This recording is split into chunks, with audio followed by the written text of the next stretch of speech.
कल के वीडियो में हमने 1857 के रिवॉल्ट के कॉजेज के बारे में जाना। आज के इस वीडियो में हम उस रिवॉल्ट के मेन इंसिडेंट्स के बारे में बात करेंगे। देखो, इवेंट्स पर जाने से पहले मैं आपको कुछ चीज़ें बताती हूँ।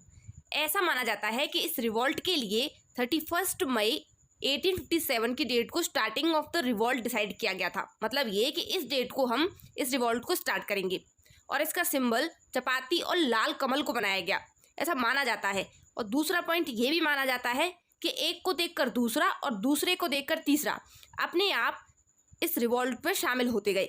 मतलब ये कि ये माना जाता है कि इसके लिए कोई प्लानिंग नहीं की गई थी। सबसे पहले हम इस रिवॉल्ट के मेन सेंटर्स की बात करने वाले हैं। मतलब ये कि सबसे ज़्यादा पार्टिसिपेट किस जगह किया गया और किस जगह पर सबसे ज़्यादा रिवॉल्ट देखने को मिला। सबसे पहले हम बात करते हैं दिल्ली की। मैंने पहले वीडियो में बताया कि मेरठ से सारे सैनिक दिल्ली की तरफ निकल आए क्योंकि उन्हें एक लीडर चाहिए था। वो लीडर बहादुर शाह जफर को चुना गया ताकि पॉलिटिकल यूनिटी देखने को मिल सके। देखो, बहुत टाइम से मुगल रूलर पॉलिटिकल यूनिटी का सिंबल था। तो इन सैनिकों ने सोचा कि अगर हम जफर को लीडर बनाते हैं तो लोगों का पार्टिसिपेशन बढ़ सकेगा। लेकिन बहादुर शाह जफर बेचारे बूढ़े थे, यानी 82 ईयर्स के बुजुर्ग आदमी थे। कहाँ से करते लीडरशिप? इतने बुढ़े थे कि इनको तो कोई धक्के से भी पलट देता। लेकिन इन्होंने सोचा कि हो सकता है कि मुझे मुगल एम्पायर फिर से मिल सके, या फिर ऐसे बोलें कि शायद ये राजगद्दी मुझे फिर से मिल सके। इस लालच में ये लीडर बनने को तैयार हो गई। लेकिन इसकी असली लीडरशिप बख्त खां के हाथों में गई। ये बख्त खान पहले बरेली ट्रूप के लीडर थे जो दिल्ली में हो रहे इंसिडेंट्स को देखकर अपने ट्रूप के साथ रिवॉल्यूशन में आकर जुड़ गए। उसके बाद जॉन निकोलसन ने यहाँ सिचुएशन को अंडर कंट्रोल किया और यहाँ हो रहे रिवॉल्ट को दबा दिया। बहादुर शाह जफर पर यह आरोप लगाया गया कि उन्होंने रिवॉल्ट में भाग लिया है और उसकी लीडरशिप की है, इसीलिए इनको सजा तो दी जानी चाहिए। देखो, सजा इनको दे देते यहाँ तक ठीक था, लेकिन ये अंग्रेज बहुत चालाक थे। ये पूरी जड़ ही खत्म करना चाहते थे। इन्होंने सोचा कि कहीं आगे चलकर बहादुर शाह जफर के ये बेटे और ग्रैंडसन हमारे अगेंस्ट होकर रिवॉल्ट ना कर दें और किंग बनने के लिए ट्राई ना करने लगे। तो लेफ्टिनेंट हडसन ने जफर के दोनों बेटों और पोते अबू बकर को गोली मार दी और बहादुर शाह जफर को म्यांमार के रंगून में भेज दिया। मुगल एम्पायर यहाँ एक तरीके से खत्म हो गया और बख्त खान बरेली चला गया। आपकी बुक में बरेली में रिवॉल्ट का लीडर खान बहादुर खान को बताया है, वही बख्त खान था।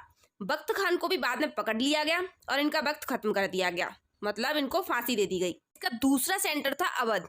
अवध में रिवॉल्ट को लीड कर रही थी बेगम हजरत महल। यहाँ 30 मई 1857 को तालुकेदारों ने रिवॉल्ट शुरू किया था। इन तालुकेदारों ने बेगम को लीडर बना दिया, अवध पर अपना कंट्रोल बनाकर रखा। लेकिन 21 मार्च 1858 में कॉलिन कैंपबेल ने इस रिवॉल्ट को सप्रेस कर दिया और बेगम हजरत महल नेपाल भाग गईं और अवध का रिवॉल्ट यहाँ खत्म हो गया। अब आती है बारी कानपुर की। कानपुर के सिपाहियों ने रिवॉल्ट शुरू किया और अपना लीडर बनाया नाना साहब को। देखो, नाना साहब इसीलिए लीडरशिप करने के लिए तैयार हो गए कि उनकी पेंशन को रोक दिया गया था। तात्या टोपे ने भी इनकी हेल्प की। एक सैड करने वाला इंसिडेंट यह हुआ कि बहुत सारे अंग्रेजों को उनके बीवी बच्चों सहित गुस्सेल भीड़ के द्वारा मार दिया गया। दिसंबर 1857 में नाना साहेब को ब्रिटिशर्स ने हरा दिया और ये भी नेपाल भाग गए। फिर ये कभी वापस नहीं आए। चौथे में हम चलते हैं झांसी के पास। देखो, झांसी का सीन ये था कि वहाँ के रूलर गंगाधर राव की डेथ हो गई थी। उनका एक अडॉप्टेड सन था जिसका नाम था दामोदर राव, जिसको अंग्रेजों ने किंग के रूप में एक्सेप्ट नहीं किया और झांसी पर डॉक्ट्रिन ऑफ लैप्स के जरिए कब्जा कर लिया। तब रानी लक्ष्मीबाई अंग्रेजों के अगेंस्ट रिवॉल्ट में कूद पड़ी और जून 1857 तक झांसी के बहुत सारे इलाकों पर कंट्रोल भी बना लिया। तब ह्यू रोज मार्च 1858 में अपनी इंग्लिश फोर्सेज को लेकर वहां आया और झांसी के फोर्ट को सीज कर लिया। तब झांसी की रानी ने ह्यूरोज को अच्छी टक्कर दी। ह्यूरोज झांसी की रानी की तारीफ भी करता है। वो ये कहता है कि इस युद्ध में या फिर इस रिवॉल्ट में लड़ने वाली एकमात्र मर्द झांसी की रानी ही थी। उसके बाद रानी लक्ष्मीबाई को सिचुएशन अपने हाथ से जाती दिखी, तब वे कालपी की तरफ चली गई। कालपी में उन्हें तात्या टोपे और नाना साहेब मिले और ये सब मिलकर ग्वालियर की तरफ चले गए। अब आप ये सोचोगे कि नाना साहेब तो नेपाल चले गए, लेकिन नेपाल जाने से पहले ये इंसिडेंट हुआ था, ठीक है। लेकिन रानी लक्ष्मीबाई बहुत लंबे टाइम तक ब्रिटिश आर्मी का सामना नहीं कर सकी और फाइट करते हुए मारी गई। तात्या टोपे यहाँ से भाग निकले, लेकिन आगे चलकर इनको भी पकड़ लिया गया और मार दिया गया। इसके बाद हम बात करते हैं आरा बिहार की। यहाँ रिवॉल्ट को लीड किया कुंवर सिंह ने, जो कि जगदीशपुर के जमींदार थे। इनको भी बाद में पकड़कर फांसी दे दी गई। फैजाबाद में अहमदुल्ला ने रिवॉल्ट की लीडरशिप की, बाद में इनको भी मार दिया गया। देखो इस तरीके से जिन जिन जगहों पर रिवॉल्ट हुआ वहां वहां ब्रिटिशर्स ने उसको सप्रेस कर दिया। इस रिवॉल्ट से अंग्रेज पूरी तरह से हिल गए और बात ब्रिटेन तक पहुंच चुकी थी। ब्रिटेन में तब 1858 में गवर्नमेंट ऑफ इंडिया एक्ट को पास किया गया, जिससे बहुत सारी चीजें चेंज हो गई। अब हम रिवॉल्ट के सोशियो पॉलिटिकल लाइफ पर पड़ने वाले इफेक्ट्स के बारे में बात करते हैं। देखो सबसे पहला इफेक्ट था एंड ऑफ कंपनीज रूल। देखो अब जो कंट्रोल ईआईसी के हाथों में था वो सीधे ब्रिटिश क्राउन के हाथों में चला गया। पहले ईआईसी जो है मतलब ईस्ट इंडिया कंपनी एक कंपनी थी जो सारा रूल बनाकर बैठी थी। ब्रिटेन की गवर्नमेंट एक मौके की तलाश में थी जब इस ईआईसी को हटाया जा सके और सीधा कंट्रोल बनाया जा सके। तो ये एक परफेक्ट मौका था। देखो आप सोचोगे कि ईआईसी को हटाने की क्या जरूरत थी। देखो ईआईसी एक कंपनी थी, जैसे कि हम ऐसे ले लें कि हमारे अंबानी जी अपनी एक कंपनी को किसी और कंट्री में भेजे और बाद में हमें ये पता चले कि उस कंपनी ने उस देश की पूरी पॉलिटिकल कंडीशंस पर कंट्रोल कर लिया है। तो फिर हमारी कंट्री क्या चाहेगी? तो चाहेगी कि इस कंट्री के सारे अफेयर्स पर अपनी कंट्री की गवर्नमेंट का अधिकार हो, ना कि इस एक कंपनी का। तो ऐसा ही कुछ सीन ब्रिटेन में था। ब्रिटिशर्स सब ये चाहते थे कि इस कंपनी को बीच में से हटा दिया जाए और सीधे कंट्रोल बनाया जाए। इसलिए ब्रिटिश गवर्नमेंट ने कुछ एक्ट्स के जरिए ऐसा करने की कोशिश की कि इस कंपनी पर कंट्रोल किया जा सके, लेकिन धीरे धीरे सिचुएशन हाथ से निकलती जा रही थी। ये कंपनी के लोग धांधली करके कुछ ज़्यादा ही पैसा कमा रहे थे। अब देश ने ये सोचा, यानी ब्रिटेन ने ये सोचा कि इस कंपनी को हटाया जाए और 1857 का रिवॉल्ट इसके लिए एक परफेक्ट मौका था। तो उन्होंने कंपनी के रूल को यहाँ खत्म कर दिया और अब ये रूल ब्रिटिश क्राउन के हाथों में आ गया। और पहले इंडिया में रूल करने में पॉलिसीज बनाने के लिए बोर्ड ऑफ डायरेक्टर्स और बोर्ड ऑफ कंट्रोल बनाया जाता था। अब ईआईसी रही नहीं तो इन बोर्ड्स की भी जरूरत नहीं थी, इनको हटा दिया गया और अब एक new office secretary of state for India बनाया गया, जो इंडिया के लिए ब्रिटिश पॉलिसीज बनाने का काम करता था और ये इंग्लैंड में बैठता था। लेकिन इसे सैलरी और अलाउंसेस जो भी थे वो इंडियन रेवेन्यू से दी जाती थी। इसके साथ ही चेंज हुआ गवर्नर जनरल के नाम में। अब ध्यान से सुनना, देखो जब गवर्नर जनरल प्रिंसली स्टेट्स से डील करता था तो इसे वाइसरॉय कहा जाता था, और जब ये इंडियन प्रोविंस यानी प्रांतों के साथ डील करता था तो इसे गवर्नर जनरल कहा जाता था। मतलब आदमी एक है, नाम दो हैं, और ये दोनों नाम पहली बार मिले लॉर्ड कैनिंग को। ठीक है, अगर आपसे पूछा जाए पहला वाइसरॉय कौन, तो कैनिंग बनेगा।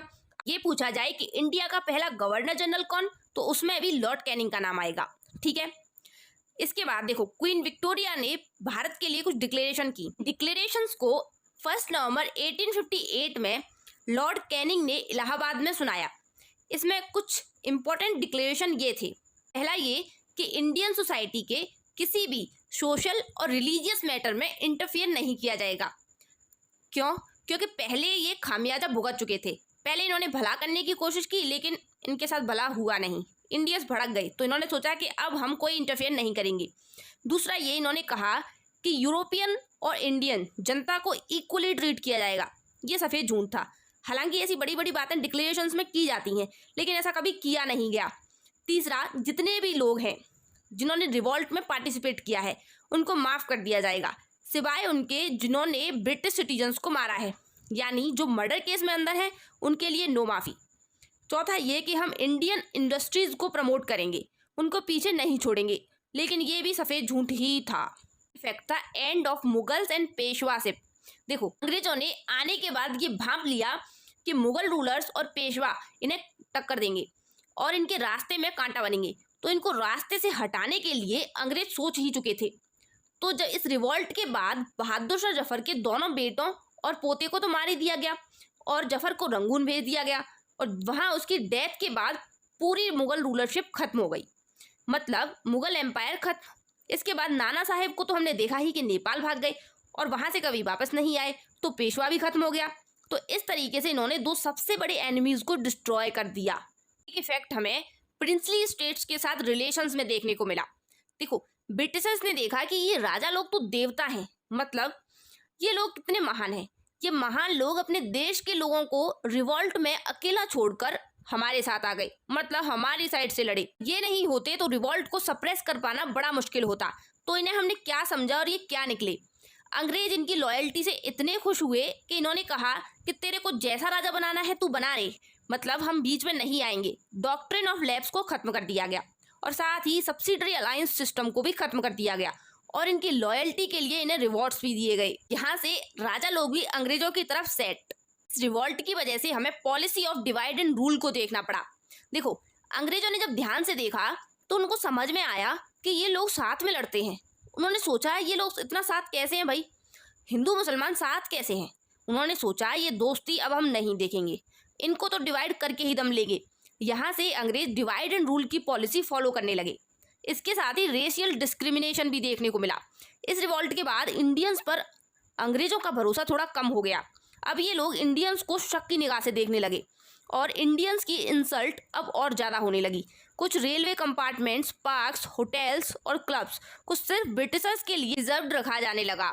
इसका सबसे इम्पोर्टेंट इफेक्ट आर्मी पर देखने को मिला। आर्मी के स्ट्रक्चर को पूरी तरीके से बदल दिया गया। देखो, पहले हमने जाना कि आर्मी में इंडियंस की संख्या ज़्यादा थी, तो इंडियन सिपाही साथ मिल गए और रिवॉल्ट करना ईजी हो गया।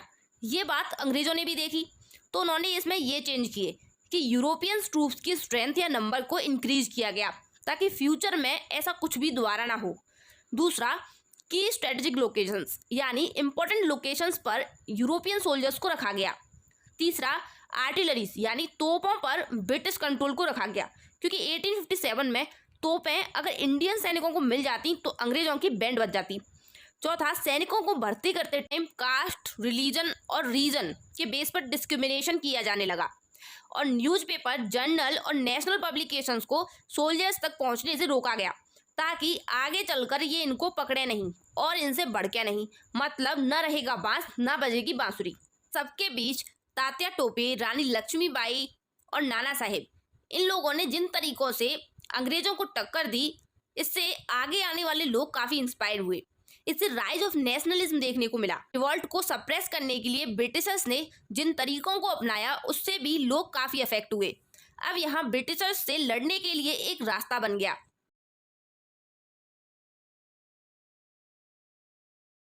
अब हम 1857 के उन लिमिटेशंस की या कमियों की बात करते हैं जिनकी वजह से ये रिवॉल्ट फेल कर गया। देखो, सबसे पहला वीक पॉइंट ये था कि ये रिवॉल्ट बहुत बड़े एरिया में स्प्रेड नहीं हुआ था। मतलब इंडिया के वेस्टर्न, ईस्टर्न और सदर्न पार्ट इस रिवॉल्ट से अनअफेक्टेड थे। मतलब इन पार्ट्स में तो ये रिवॉल्ट पहुंचा तक नहीं, यहाँ किसी ने पार्टिसिपेट ही नहीं किया। और राजपूताना, पंजाब और सिंध के सैनिकों ने इस रिवॉल्ट को सप्रेस करने के लिए ब्रिटिशर्स की हेल्प की। मतलब हमारे घर की लड़ाई और हमारे लोगों ने ही साथ नहीं दिया। तो हम ये कह सकते हैं कि एरिया अगर बड़ा होता तो इफेक्ट भी ज़्यादा होता और हमारे देश के सोल्जर्स अगर ब्रिटिशर्स का साथ ना देते तो सप्रेस करना इतना इजी नहीं होता। दूसरी कमी ये थी कि जो इंडियन सोल्जर्स ब्रिटिशर्स के खिलाफ लड़ रहे थे उनके पास मॉडर्न वेपन्स नहीं थे। मतलब वो पुराने हथियारों से लड़ रहे थे। राइफल भी वो पुरानी यूज कर रहे थे कि अंग्रेजों की तरफ एनफील्ड राइफल को यूज किया जा रहा था, जिसको ये इंडियन सोल्जर्स हाथ नहीं लगा रहे थे। और इसके साथ ही इनके पास कोई ऑर्गेनाइजेशन भी नहीं था, ना ही ढंग की प्लानिंग थी और ना ही इनके पास कोई अच्छी लीडरशिप थी। जिस किसी ने जैसे चाहा, जहां से चाहा और जिस तरीके से चाहा इस रिवॉल्ट को शुरू कर दिया। और लीडर की बात करें तो वो भी अपने बूढ़े लीडर थे। मतलब बहादुर शाह जफर की इतनी एज नहीं थी कि वो लड़ सकें। तीसरी कमी ये थी कि बहुत सारे राजाओं ने इस रिवॉल्ट में पार्टिसिपेट नहीं किया, जैसे राजपूताने के किंग्स, हैदराबाद का निज़ाम, इंदौर के होलकर्स, पटियाला के रूलर्स और ग्वालियर के सिंधिया। इन्होंने तो रिवॉल्ट करने वालों का साथ ही नहीं दिया और अपने एरियाज में रिवॉल्ट भी नहीं होने दिया। मतलब ना तो हम लड़ेंगे और ना किसी को यहाँ लड़ने देंगे। और जब झांसी की रानी ग्वालियर पहुंची थी तब सिंधिया अगर झांसी की रानी का साथ देता तो बात ही अलग होती।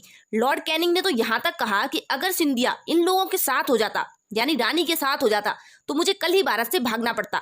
लेकिन ऐसा कभी हुआ ही नहीं। और चौथी कमी ये थी कि जमींदारों में से कुछ ही लोग इनके साथ दे रहे थे। मतलब कुछ ही जमींदार साथ थे और सारे जमींदार साथ नहीं आए।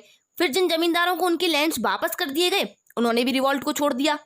पांचवी कमी ये थी कि एजुकेटेड इंडियंस ने इस रिवॉल्ट का सपोर्ट नहीं किया। उनका मानना था कि ब्रिटिश रूल जो है इसके अंडर रहकर इंडिया मॉडर्न बनेगा और ये रिवॉल्ट जैसी चीजें बेकार हैं, बिना अंग्रेजों के अपनी नैया पार तो नहीं लगने वाली। सारी कमियों की वजह से रिवॉल्ट तो फेल कर गया।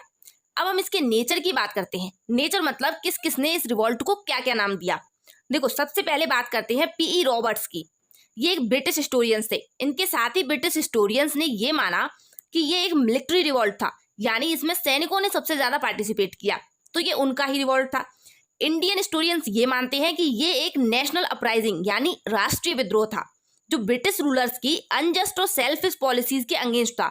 मतलब ब्रिटिश रूलर्स जो चाह रहे थे वो कर रहे थे और इंडिया के लोगों ने परेशान होकर ये रिवोल्ट कर दिया। वीर सावरकर ने इस रिवोल्ट को first war of Indian independence कहा, क्योंकि उनका मानना था कि कई सारे सैनिकों ने तो इसमें पार्टिसिपेट किया ही, लेकिन उनके साथ सिटीजन्स, कुछ रूलर्स और जमींदार भी साथ आए, तो इसको first war of Indian independence कहा जा सकता है। अब जितने मुंह उतनी बातें। अगर हम ध्यान से देखें तो लोगों ने अपने अपने इंटरेस्ट के लिए या फिर अपने अपने फायदे के लिए पार्टिसिपेट किया। इनमें नेशनलिज्म और इंडिपेंडेंस जैसे आइडियाज लोगों में कहीं नहीं थे और बहुत सारे इंडियंस ब्रिटिशर्स का साथ दे रहे थे। तो इसे हम पूरे तरीके से first war of Indian independence तो नहीं कह सकते, लेकिन इसके लीडर्स ने कुछ लोगों को जो आगे चलकर फ्रीडम स्ट्रगल था उसके लिए इंस्पायर जरूर किया। आई होप आपको ये वीडियो समझ में आया होगा, लेकिन अगर कुछ डाउट है तो कमेंट सेक्शन में पूछना, मैं आंसर करूंगी। आज की वीडियो में इतना ही।